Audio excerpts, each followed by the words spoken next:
Good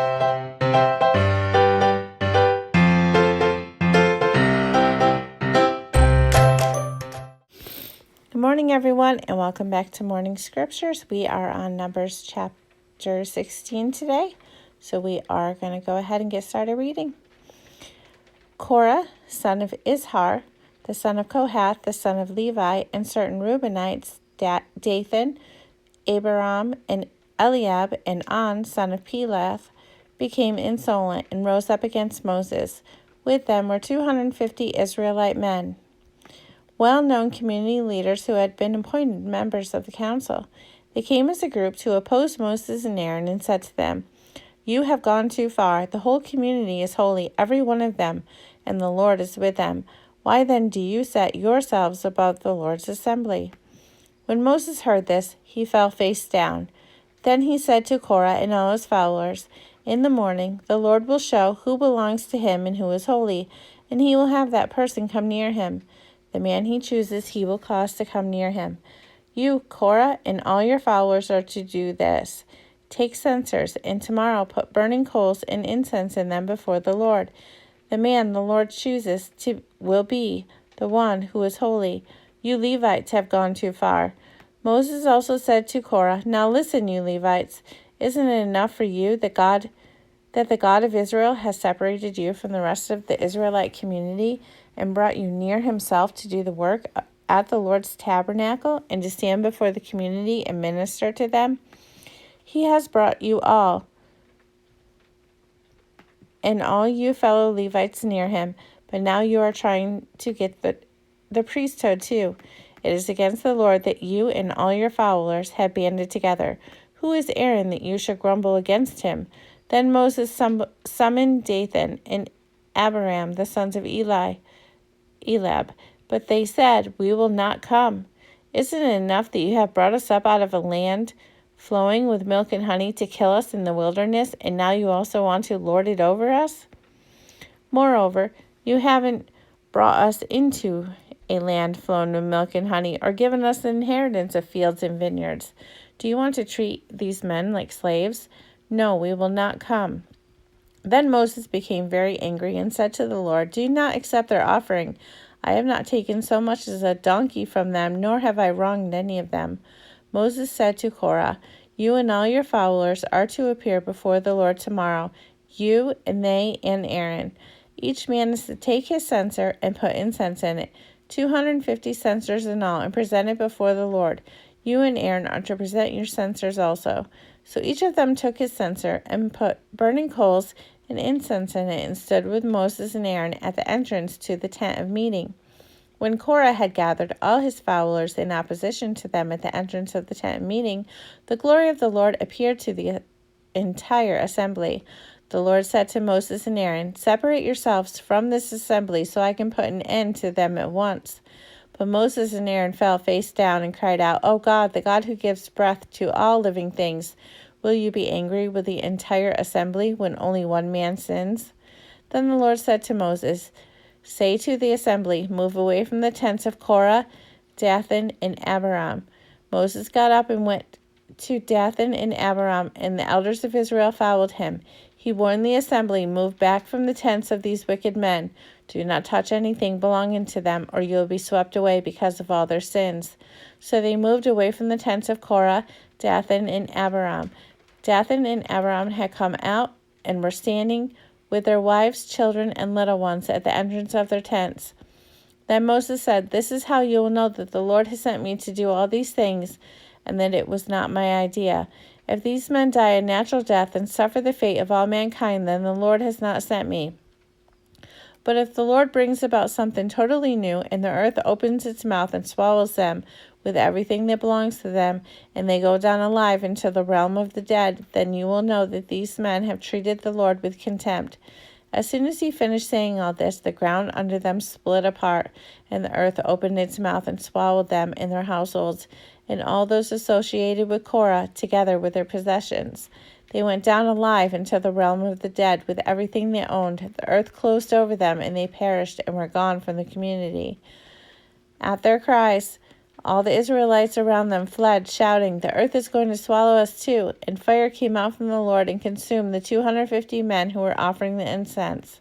The Lord said to Moses, "Tell Eleazar, son of Aaron, the priest, to remove the censers from the charred remains and scatter the coals some distance away, for the censers are holy. The censers of the men who sinned at the cost of their lives.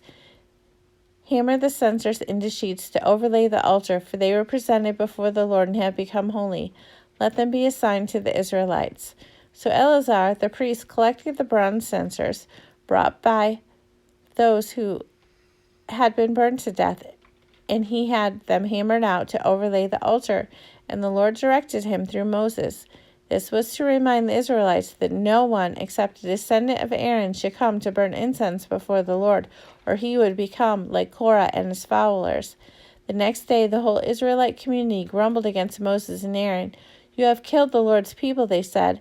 But when the assembly gathered in opposition to Moses and Aaron turned toward the tent of meeting, suddenly the cloud covered it, and the glory of the Lord appeared. Then Moses and Aaron went to the front of the tent of meeting, and the Lord said to Moses, "Get away from this assembly so I can put an end to them at once." And they fell face down. Then Moses said to Aaron, "Take your censer and put incense in it, along with burning coals from the altar, and hurry to the assembly to make atonement for them. Wrath has come out from the Lord. The plague has started." So Aaron did as Moses said and ran into the midst of the assembly. The plague had already started among the people, but Aaron offered the incense and made atonement for them. He stood between the living and the dead, and the plague stopped. But 14,700 people died in the plague, in addition to those who had died because of Korah. Then Aaron returned to Moses at the entrance to the tent of meeting, for the plague had stopped. Numbers chapter 17. The budding of Aaron's staff.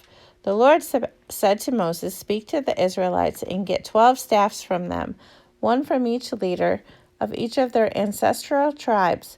Write the names of each man on his staff. On the staff of Levi, write Aaron's name, for there must be one staff for the head of each ancestral tribe. Place them in the tent of meeting in front of the Ark of the Covenant law, where I meet with you. The staff belonging to the man I choose will sprout, and I will rid myself of this constant grumbling against you by the Israelites." So Moses spoke to the Israelites, and their leaders gave them 12 staffs, one for the leader of each of their ancestral tribes. And Aaron's staff was among them. Moses placed the staffs before the Lord in the tent of the covenant law. The next day Moses entered the tent and saw that Aaron's staff, which represented the tribe of Levi, had not only sprouted, but had budded, blossomed, and produced almonds. Then Moses brought out all the staffs from the Lord's presence to all the Israelites. They looked to him, and each of the leaders took his own staff. The Lord said to Moses, "Put back Aaron's staff in front of the Ark of the Covenant law to be kept as a sign to the rebellious. This will put an end to their grumbling against me so that they will not die." Moses did just as the Lord commanded him. The Israelites said to Moses, "We will die. We are lost. We are all lost. Anyone who even comes near the tabernacle of the Lord will die." Are we all going to die? Numbers chapter 18. Duties of priests and Levites. The Lord said to Aaron, "You, your sons, and your family are to bear the responsibility for offenses connected with the sanctuary, and you and your sons alone are to bear the responsibility for offenses connected with the priesthood. Bring your fellow Levites from your ancestral tribe to join you and assist you when you and your sons minister before the tent of the covenant law. They are to be responsible to you and are to perform all the duties of the tent, but they must not go near the furnishings of the sanctuary or the altar, otherwise both they and you will die. They are to join you and be responsible for the carrying of the tent and meeting, all the work at the tent, and no one else may come near where you are. You are to be responsible for the care of the sanctuary and the altar, so that my wrath will not fall on the Israelites again.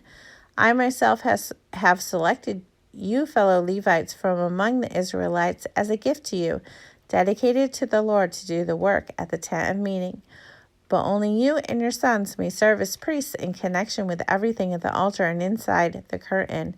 I am giving you the service of the priesthood as a gift. Anyone else who comes near the sanctuary is to be put to death." Then the Lord said to Aaron, "I myself have put you in charge of the offerings presented to me. All the holy offerings the Israelites give me, I give to you and your sons as your portion, your perpetual share. You are to have the part of the most holy offerings that is kept from the fire, from the gifts that they bring me as most holy offerings, whether grain or sin or guilt offerings. That part belongs to you and your sons. Eat it as something most holy. Every male shall eat it. You must regard it as holy. This also is yours, whatever is set aside from the gifts of all the wave offerings of the Israelites. I give this to you and your sons and your daughters as your perpetual share. Everyone in your household who is ceremonially clean may eat it. I give you all the finest olive oil and all the finest new wine and grain they give the Lord as the firstfruits of their harvest. All the land's firstfruits that they bring to the Lord will be yours. Everyone in your household who is ceremonially clean may eat it. Everything in Israel that is devoted to the Lord is yours. The first offspring of every womb, both human and animal, that is offered to the Lord is yours. But you must redeem every firstborn son and every firstborn male of unclean animals. When they are a month old, you must redeem them at the redemption price set at 5 shekels of silver, according to the sanctuary. According to the sanctuary shekel, which weighs 20 gerahs. But you must not redeem the firstborn of a cow, a sheep, or a goat. They are holy. Splash your blood against the altar and burn their fat as a food offering, an aroma pleasing to the Lord. Their meat is to be yours, just as the breast of the wave offering and the right thigh are yours. Whatever is set aside from the holy offerings the Israelites present to the Lord, I give to you and your sons and daughters as your perpetual share. It is an everlasting covenant of salt before the Lord for both you and your offspring." The Lord said to Aaron, "You will have no inheritance in the land, nor will you have any share among them. I am your share in your inheritance among the Israelites. I give to the Levites all the tithes in Israel as their inheritance in return for the work they do while serving at the tent of meeting. From now on, the Israelites must not go near the tent of meeting, or they will bear the consequences of their sins and will die.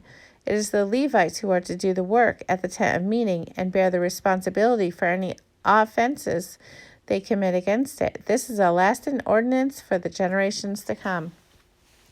They will receive no inheritance among the Israelites. Instead, I give to the Levites as their inheritance the tithes that the Israelites present as an offering to the Lord. This is why I said concerning them, they will have no inheritance among the Israelites. The Lord said to Moses, "Speak to the Levites and say to them, when you receive from the Israelites the tithe I give you as your inheritance, you must present a tenth of that tithe as the Lord's offering. Your offering will be reckoned to you as grain from the threshing floor or juice from the winepress. In this way, you also will present an offering to the Lord from all the tithes you receive from the Israelites. From these tithes, you must give the Lord's portion to Aaron the priest. You must present as the Lord's portion the best and holiest part of everything given to you. Say to the Levites, when you present the best part, it will be reckoned to you as the product of the threshing floor or the winepress. You and your households may eat the rest of it anywhere, for it is your wages for your work at the tent of meeting. By presenting the best part of it, you will not be guilty in this matter. Then you will not defile the holy offerings of the Israelites, and you will not die." Numbers chapter 19. The Lord said to Moses and Aaron, "This is a requirement of the law that the Lord has commanded. Tell the Israelites to bring you a red heifer without defect or blemish, and that has never been under a yoke. Give it to Eleazar the priest. It is to be taken outside the camp and slaughtered in his presence. Then Eleazar the priest is to take some of its blood on his finger and sprinkle it 7 times toward the front of the tent of meeting. While he watches, the heifer is to be burned, its hide, flesh, blood, and intestines. The priest is to take some cedar wood, hyssop, and scarlet wool and throw them onto the burnt heifer. After that, the priest must wash his clothes and bathe himself with water. He may then come into the camp, but he will be ceremonially ceremonially unclean until the evening. The man who burns it also must wash his clothes and bathe with water, and he too will be unclean till evening. A man who is clean shall gather up the ashes of the heifer and put them in a ceremonially clean place outside the camp. They are to be kept by the Israelite community for use in the water of cleansing. It is for purification from sin. The man who gathers up the ashes of the heifer must also wash his clothes, and he too will be unclean until evening. This will be a lasting ordinance both for the Israelites and for the foreigners residing among them. Whoever touches the human corpse will be unclean for 7 days. They must purify themselves with the water on the 3rd day and on the 7th day, then they will be clean. But if they do not purify themselves on the 3rd and the 7th day, they will not be clean. If they fail to purify themselves after touching a human corpse, they defile the Lord's tabernacle. They must be cut off from Israel, because the water of cleansing has not been sprinkled on them. They are unclean, their uncleanness remains on them. This is the law that applies when a person dies in a tent. Anyone who enters the tent and anyone who is in it will be unclean for 7 days. And every open container without a lid fastened on it will be unclean. Anyone out in the open who touches someone who has been killed with a sword, or someone who has died a natural death, or anyone who touches a human bone or a grave will be unclean for 7 days. For the unclean person, put some ashes from the burnt purification offering into a jar and pour fresh water over them. Then a man who is ceremonially clean is to take some hyssop, dip it in the water, and sprinkle the tent and all the furnishings and the people who were there. He must also sprinkle anyone who has touched a human bone or a grave, or anyone who has been killed, or anyone who has died a natural death. The man who is clean is to sprinkle those who are unclean on the 3rd day and 7th days, and on the 7th day he is to purify them. Those who are being cleansed must wash their clothes and bathe with water, and that evening they will be clean. But if those who are unclean do not purify themselves, they must be cut off from the community, because they have defiled the sanctuary of the Lord. The water of cleansing has not been sprinkled on them, and they are unclean. This is a lasting ordinance for them. The man who sprinkles the water of cleansing must also wash his clothes, and anyone who touches the water of cleansing will be unclean until evening. Anything that an unclean person touches becomes unclean, and anyone who touches it becomes unclean until evening. Okay, everyone, so that is the end of Numbers chapter 19. Tomorrow we will start with Numbers chapter 20. Thank you for joining me, and have a wonderful, blessed day.